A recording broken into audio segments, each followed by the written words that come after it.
pokazivat ću vam deo po deo. Započinjemo od prednjeg dela kućice. Možete stopirati klip i precrtati sve dimenzije na vašu šper ploču.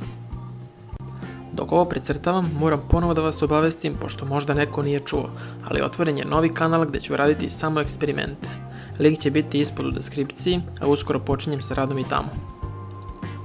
Ok, kad ste precrtali ovaj oblik, uzimate otvor šestera oko 2,5 cm i crtate krug na sredini. Posle toga crtate još jedan isti deo koji će biti pozadi.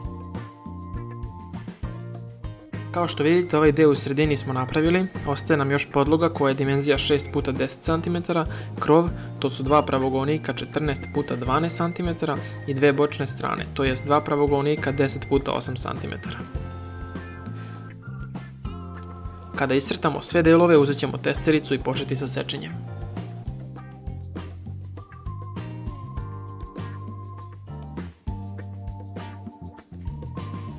Kad ste isekli sve delove, dolazi najzanimljiviji deo, lepljenje i spajanje kućica.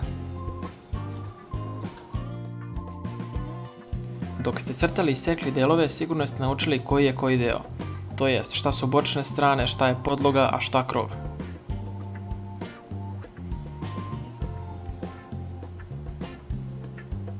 Kao što vidite, ovo spajanje ide veoma lako.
Posle toga uzmite neko drvce, isecite 2-3 cm dužine i zalepite ispod otvora.